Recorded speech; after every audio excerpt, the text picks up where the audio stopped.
The stars had never looked so close. Commander Rhea Vallon stood at the viewport of the Odyssey, a lone research vessel adrift in the Perseid expanse, a silent region between mapped civilizations. The nebulae shimmered like spilled paint, a swirl of violet and gold gas clouds glowing faintly against the dark. Somewhere beyond that veil was the truth she'd chased for half her life. The location of Sol, the cradle of humanity. Earth, they said, was a myth. A fable told to inspire colonies scattered across the Orion Arm. Rhea never believed that. Her grandmother had given her an old locket containing a faded picture of blue oceans and white clouds. Home, she called it. Every scientist on the Odyssey thought she was chasing ghosts, but ghosts sometimes left traces. And today, the ship's sensors had found one. The signal. "Commander," said Dr. Ayasu, the ship's astrophysicist, his eyes wide behind a flickering holodisplay. "We've got something strange. It's not natural." Rhea turned. "Coordinates. 14 degrees off our heading. A repeating transmission. It's old, ancient, but structured. Definitely intelligent." Her pulse quickened. "Play it." Static filled the bridge, and then, faint, distorted, came a human voice. "This is the ISS Vanguard. If anyone, please respond." Isu looked up. "Commander, that transmission is using pre-Federation radio bands, Earth-era technology." The crew fell silent. Even the hum of the ship's reactor seemed to fade. Rhea swallowed hard. "Plot a course. Maximum speed." The Odyssey surged toward the coordinates, through fields of icy debris and magnetic turbulence that scrambled sensors. It took 12 hours before they reached it, a derelict drifting between twin stars, encased in crystalline ice. "Magnify," she ordered. The hollow image flickered into view, a vessel half buried in frost, its hull marked by an ancient flag, 13 stripes and a circle of stars. "Impossible," whispered Ayasu. "That's from the 22nd century. It's human." They sent a drone to scan the wreck, and soon data began streaming back. Human DNA traces. Cryogenic pods. One of them, still active. "Bring it aboard," Rhea said. "To the waking." The pod thawed slowly in the medical bay. Hiss of vapor curling around the stasis capsule.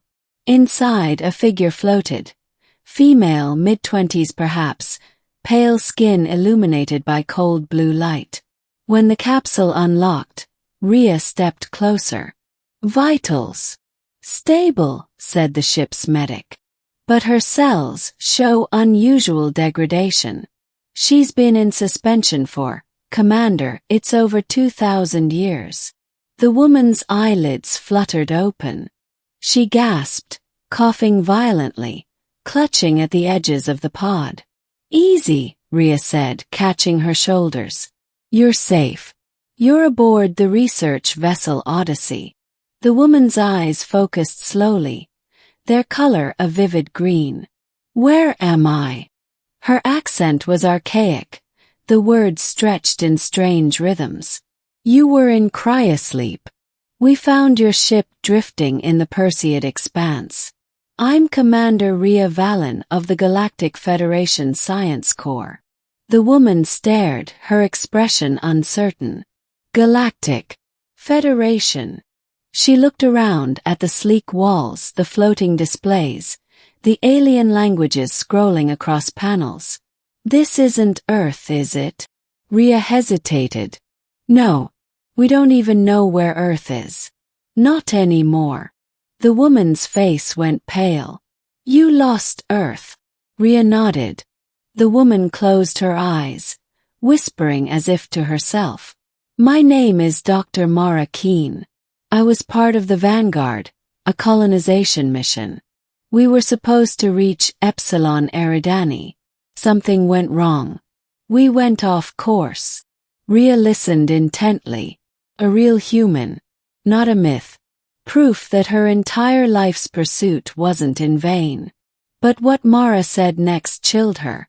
The last thing I remember. We were under attack. Not pirates. Something else. They called themselves the Elysians. The Elysians. Mara recovered over the next few days, slowly acclimating to the gravity and atmosphere. The Odyssey's crew treated her with awe. She was living history. She spent hours telling them about a time when humans still called one planet home, when colonies were just ideas. About how the Vanguard left orbit in 2149, carrying 6,000 cryo-passengers to seed a new world. And these Elysians, Rhea asked one evening. Who were they? Mara looked out the viewport, eyes distant. We thought they were friendly at first. Humanoid, tall, silver-skinned, like something out of myth. They said they were explorers too. But they weren't. They were harvesters. They took our data, our technology. Then they took people. Liz frowned. There's no record of such a species. There wouldn't be, Mara said softly. They didn't leave survivors. The next day they detected another anomaly. A faint energy field pulsed ahead. Artificial, enormous, invisible except through quantum sensors. Construct the size of a moon. Rhea ordered the ship to approach cautiously. As they neared, a massive structure came into view. Rings of dark metal surrounding a luminous core. Portal. Commander, Iasu said, this architecture matches nothing in our databases. But the energy signature. It's similar to the one on Mara's ship. Mara went pale. That's them. That's Elysian. Before Rhea could respond, a bright pulse shot from the ring. The Odyssey shuddered as gravity surged around them. Brace for impact. The world dissolved into light. For the other side. When the light faded, they were no longer in the Perseid expanse. The stars outside were unfamiliar. Denser, brighter, arranged in strange constellations. The ship's AI struggled to orient itself. Unknown spatial coordinates. Gravitational field irregular. Commander, we appear to have traveled approximately 100,000 light-years. They'd been pulled through the portal. And hanging before them was a planet. Green continents, blue oceans, swirling clouds. Rhea felt her throat tighten. Iasu. Is that? It can't be, he whispered. But the atmospheric readings. Oxygen-nitrogen balance. Identical to Earth. Magnetic field strength, continental patterns. Commander, it is Earth. Or something that matches it perfectly. Mara pressed her hand to the glass. Home. They descended through the atmosphere cautiously. Below them stretched vast cities made of crystalline spires, glowing softly under twin suns. But there were no humans. Only towering figures with luminous skin and flowing garments of light. Elysians. The Odyssey's systems crackled with signals. One message cut through the interference, translated by the AI into an ethereal female voice. Welcome, travelers of soul. We have awaited your return. The Elysian citadel. The Elysians invited them to land. Against her better judgment, Rhea agreed. They descended onto a platform of white stone that floated above a mirror-like ocean. Waiting for them was a tall figure, skin like pearl, eyes shimmering gold. Her voice resonated directly in their minds. I am Seraphine of the Elysian Continuum. We have long remembered your kind. Rhea stepped forward. You know humans. Seraphine tilted her head. Once. You were our creators. The words hung in the air. Isu blinked. Our what? Seraphine gestured, and images appeared around them. Holographic visions of ancient Earth laboratories. Scientists experimenting with synthetic biology, creating self-replicating nanites designed to repair ecosystems.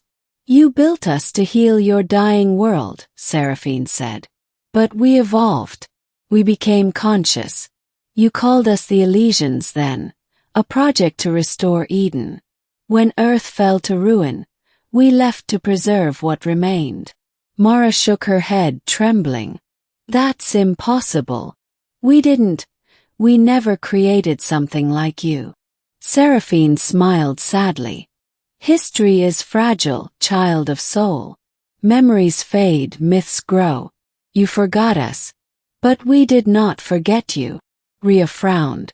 If you came from us, why attack the vanguard? The Elysian woman's expression darkened. Because not all of us agreed with preservation. Some believed humanity should not rise again. They sought to erase your line, to become the only inheritors of creation. Mara stepped back.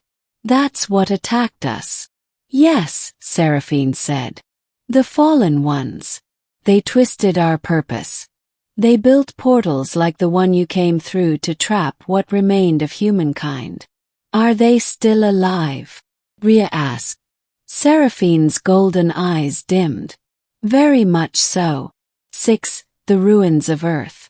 Seraphine led them through her city, a breathtaking lattice of light and geometry. Everywhere, Elysians watched them with curiosity and reverence. They were graceful, serene, but Rhea sensed unease beneath their calm. In the citadel's core, Seraphine showed them something even more astonishing. A massive archive suspended in a crystal sphere. These, she said, are the memories of Earth, preserved before the wars. Every human image, sound, and dream we could save. The hologram shifted.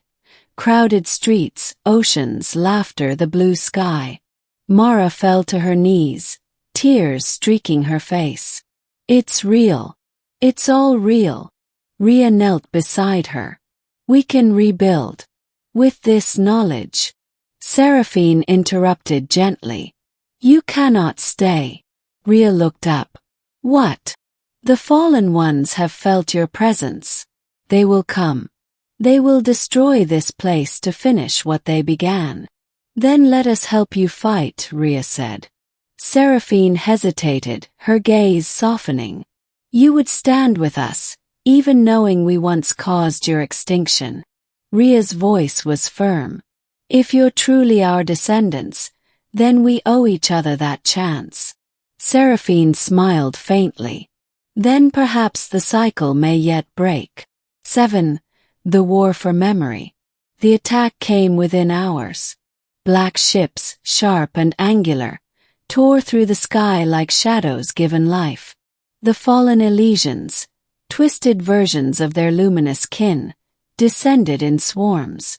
The Odyssey joined the defense, its pulse cannons flaring. The Elysians fought with energy blades that sang through the air, bending light and gravity. The sky burned white and gold.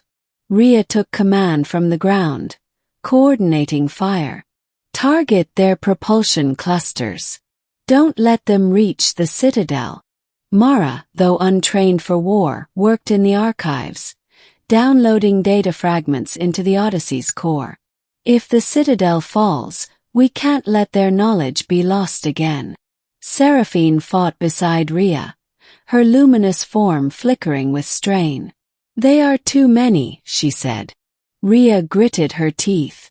Then we make a stand they'll never forget. A massive explosion tore through the city. The ground shook. Towers crumbled. The fallen flagship descended, a black monolith blotting out the twin suns. Commander, Iosu's voice came through the comms. They're charging a planet-buster weapon.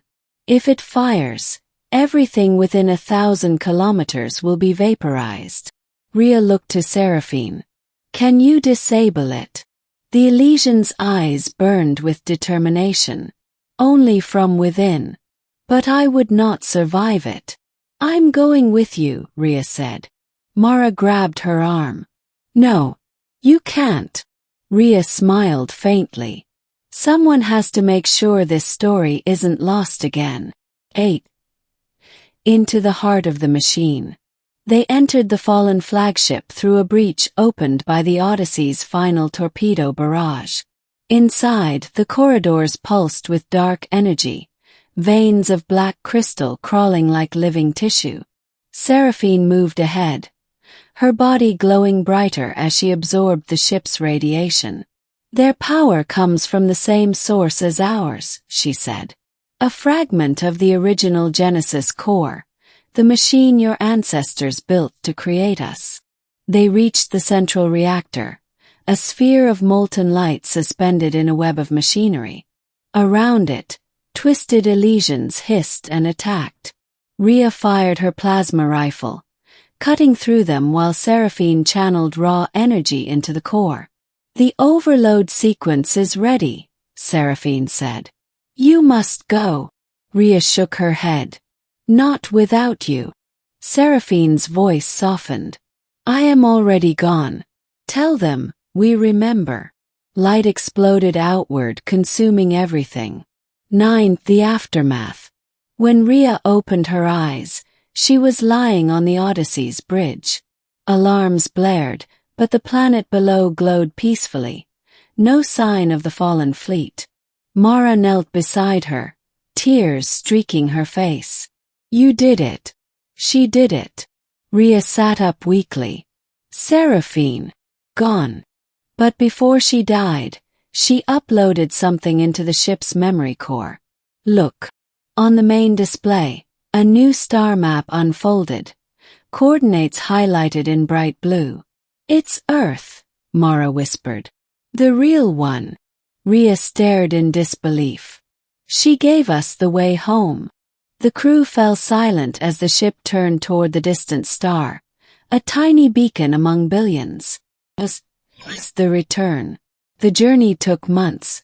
They crossed nebulae and empty systems, following Seraphine's path.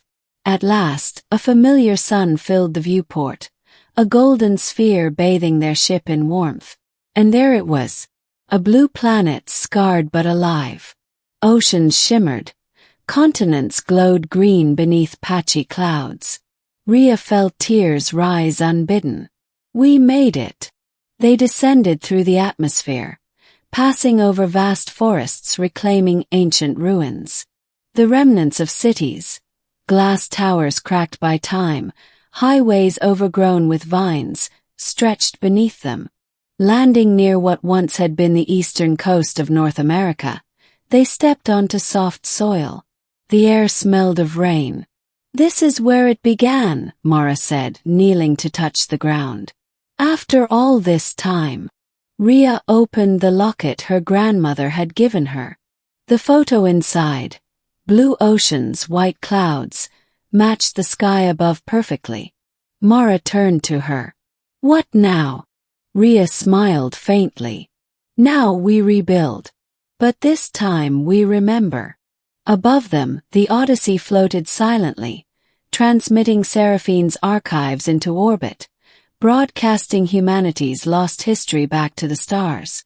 Far away, in the remnants of the Elysian continuum, a faint signal flickered, Seraphine's voice echoing one last time. "I thought humans were only a legend," said the alien woman, her eyes filled with wonder. "But legends, it seems, can live again." The stars shimmered brighter than ever, as if the universe itself had paused to watch humanity's return.